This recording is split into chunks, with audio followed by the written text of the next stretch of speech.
most people think they want more money than they really do, and they settle for a lot less than they could get. I think probably many of you were born with the very same idea I was, or raised with it anyway, that if you're going to earn any money, you're going to have to work really hard. Well, let me go back to what Napoleon Hill said here. He said, one idea is all that you need to achieve the success you seek. Now, he said, when riches begin to come, they're going to come so quickly and in such great abundance that one wonders where they've been hiding through all those lean years. Now, he said, this is an astounding statement, and all the more so when you take into consideration the popular belief that riches come only to those who work hard and long. When you begin to think and grow rich, you're going to observe that riches begin with a state of mind, with definiteness of purpose, with little or no hard work. He said, you and every person ought to be interested in knowing how to acquire that state of mind which will attract riches. Now, in another part, way towards the middle of the book, he reemphasizes this. He said, if you are one of those people who believe that hard work and honesty alone will bring riches, perish with that, because it's not true. He said, riches, when they come in huge quantities, are never the result of hard work. Riches come, if they come at all, in response to definite demands based upon the application of definite principles and not by chance or luck. Now, we're talking about the definite principles. It's up to you to apply them.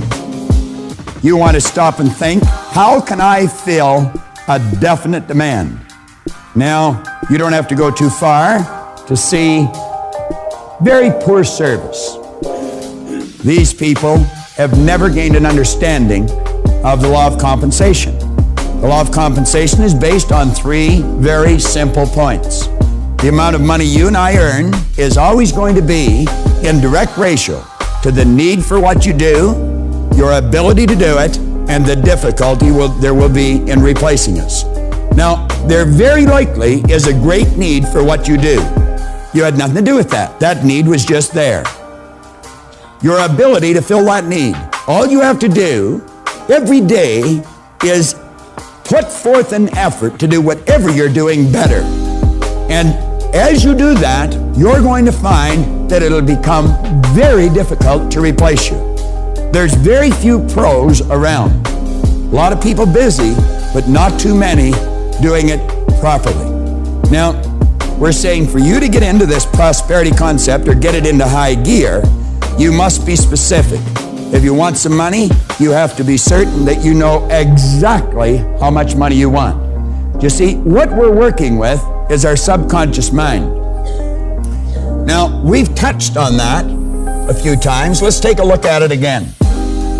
It's the ideas that have been programmed into our subconscious mind through repetition that is forming the conditioning that is there now. It's that conditioning that causes us to do what we do and get the results we get. If there's poverty in this area or a lack of wealth, the problem is not in what we do. The problem is in what causes us to do it. You see, the action or the behavior is an effect. Now, this is what everyone works at changing. They're working at changing effects. If you want to change a result, it's absolutely essential that you go to the cause of the problem, the primary cause. And the cause of your financial situation right now is right in here in the subconscious mind. Now, what we must do is consciously choose, think, and build an idea of the prosperity that we're looking for here in our consciousness. Then we have to get emotionally involved in that idea. Now, people without money would have a difficult time accepting this. I have never met anyone with money that had a difficult time accepting this. As a matter of fact, they know it, and that's why they have the money. Now, you're working with your subconscious mind, and you have to know exactly how much you want. Now, let's stop and think for a few minutes about money. We live in one of the richest countries in the history of the world. There's absolutely no question about that. You can work productively all of your life. Let's say for 40, 45 years. And you know, it's a strange thing, but only 1 or 2 people out of 100 at the end of their commercial career are financially independent. And yet anyone can become financially independent. And the strange thing about it is, you never have to earn a lot of money to become financially independent. So you see, the classical error that most people make is if you want to be a millionaire, you have to earn a lot of money. And of course, that's not true. If you want to be a millionaire, you have to have a plan to be a millionaire. That's all you need. You just have to make up your mind you're going to become. How many of you would like to be millionaires? Be honest. Let me see a show of hands. Everybody's hands up. How about you? Would you like to be a millionaire? You know you can. Why aren't there more people become millionaires? Do you think it's possibly because they're not in the habit? What would you say a habit was? We said a habit was an idea that was fixed here in our subconscious mind with respect to money.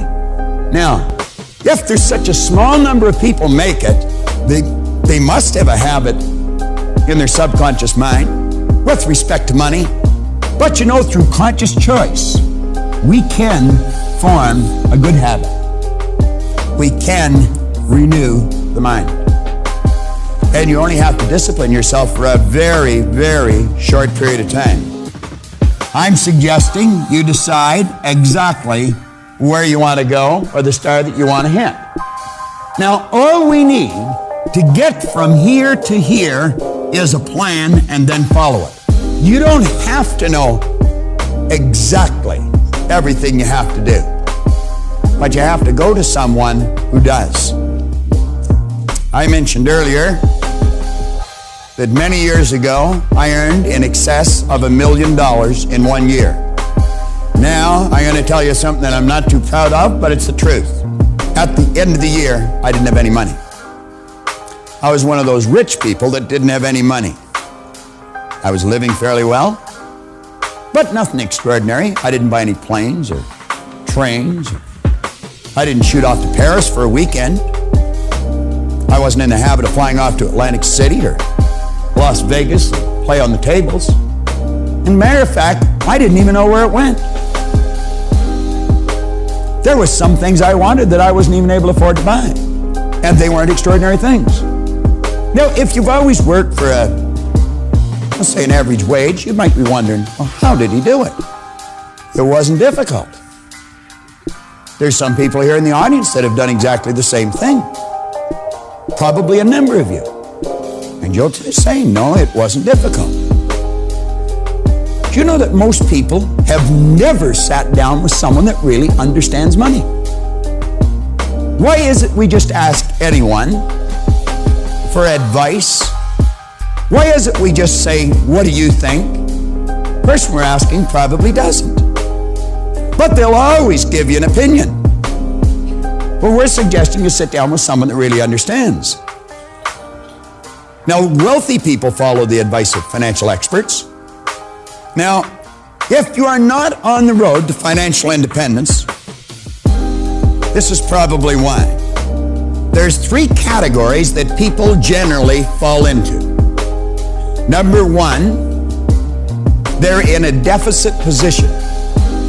That means there's more going out than there is coming in. They're in debt. Number 2, they're in a break-even position. Everything that comes in goes back out. Number 3, they're in a surplus position. They have more coming in than what is going out. Now, you know, you could be in any one of those 3 positions, and it might still be wise to sit down with someone who really understands money. Now, here's a formula for financial freedom. I like that better than financial independence, because I'm going to tell you money will generate a respectable amount of freedom. A person should sit down and establish financial goals. They should know exactly what they want to be worth a year from now, 5 years from now, 10 years from now. without giving any thought of how they're going to get there. This is where I want to be. You have an image here in your subconscious mind. Now, the first step in changing that picture is, I want to suggest that you go someplace quiet, by yourself, and think. I mean, really think. Life is precious. There's absolutely no question about it.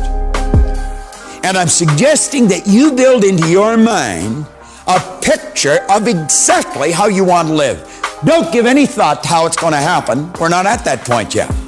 One step at a time. What kind of a person do you want to be? Where do you want to be in your commercial career? What kind of a financial position do you want to be in? You don't get the house by wishing. You decide, what kind of house do you want? Now, don't just build a picture of being a wealthy person. Build an image of being happy, of being healthy, and of being wealthy. And I would suggest that you build into it the kind of an attitude that you want for everyone else, what you want for yourself. And your life will be absolutely incredible. Now, all you have to do is build this picture in your mind. And when this lesson's over, I'm going to suggest you go somewhere quiet and do that. Don't put it off. Do it. Don't wait till tomorrow, next week, next month, 5 years from now. Waste all that time. You do it before you go to bed today. Sit down, take your pen, and describe exactly how you want to live.